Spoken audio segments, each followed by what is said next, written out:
ඇතිවන සුනාමියකින් එක් ගිනිකඳු පිපීරීමකින් මතින් සඳහටම වඳ වී යන්නට තියෙන හැකියාව ගැන. Next Gen News AI. නූතන නගර මතුවීමට බොහෝ කලකට පෙර ලෝක සිතියමේ මායිම් ඇඳීමටත් පෙර මිහිතලය හරහා නිහඬව ඇවිද ගිය බලවත් සද්දන්තෙක් සිටියා. අද අපි කතා කරන්න යන්නේ ලෝකයේ එකම එක ස්ථානයක පමණක් ජීවත් වෙන අතිශය දුර්ලභ ජාවා රයිනෝසිරස් හෙවත් වනාන්තර ගොවියා ගැනයි. අයිස් යුගයේදී පෘථිවියේ සිටි දැවන්තයන් සමග ඇවිදගෙන ගිය මේ සද්දන්තයන් වරක ආසියාවේ විශාල වනාන්තර තුල නිදහසේ සැරිසරමින් සිටියා.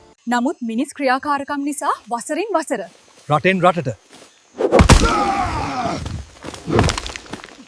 ජාවා රයිනෝසිරස් අතුරුදහන් වුණා. ශාරීරිකව බලවත් ජාවා රයිනෝසිරස් හැසිරීමෙන් ඉතාමත් ලැජ්ජාශීලී. මොහු උසින් අඩි 5ක් සහ දිගින් මීටර 4ක් පමණ වනවා. ශාක භක්ෂකයෙකු වන මෙම සත්වයාගේ බර කිලෝග්‍රෑම් 2000ක් පමණ වනවා. මොහු වනාන්තර සමතුලිතතාවය පවත්වා ගැනීමට අතිශය වැදගත් කාර්යයක් ඉටු කරනවා. ඒ නිසාම සමහර පරිසරවේදීන් මොහුව වනාන්තර ගොවියා, වනාන්තර ජීව ඉංජිනේරුවා ලෙසත් හඳුන්වනවා. මොහුට තියෙන්නේ කුඩා අණක්. ඒක මේ රයිනෝසිරස්ටම ආවේනික ලක්ෂණයක්. නමුත් කළු වෙළඳ පොලේ රයිනෝ වං සඳහා ඇති ඉහළ ඉල්ලුම මෙම සද්දන්තයාට මාරාන්තික අවදානමක් බවට පත් වුණා. අතීතයේදී ජාවා රයිනෝසිරස් ආසියාවේ විවිධ කලාපවල ජීවත් වූවත්ති. 2010 වසරේදී වියට්නාමයේ සිටි අවසාන ජාවා රයිනෝසිරස්වත් දඩයන්කරුවන් විසින් මරා දැමීමත් සමග මෙම විශේෂයේ අවසාන බලකොටුව බවට පත් වුණේ ඉන්දුනීසියාවේ අපේ මේ පිටුපසින් පෙනෙන ජාතික උද්‍යානයයි. අද මුළු ලෝකයටම මෙයාලා වන්නේ 80කටත් අඩුවෙන්. ලෝකයේ වෙනත් කිසිම තැනක මේ සතා අපිට දැක ගන්න හැකිවන්නේ නැහැ කමයි.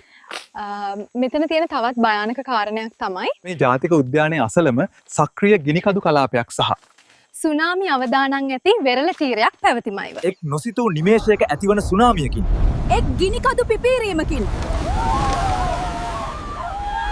මේ සුවිශේෂී සතා මිහිමතින් සඳහටම වඳ වී යන්නට තියෙන හැකියාව ගැන. ඔබම සිතා බලන්න. රයිනෝසිරස් තවත් බරපතල අවදානන් වලට මුහුණ දී සිටිනවා.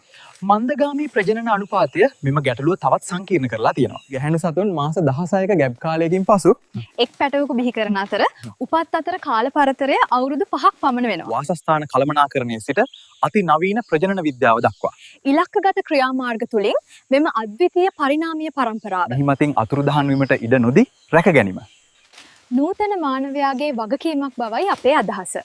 ඉතින් මේ වගේ වීඩියෝකින් ආයෙත් හමු වෙමු. ගිහින් එන්නම්. ජය වේවා. ජය වේවා. Next Gen News AI.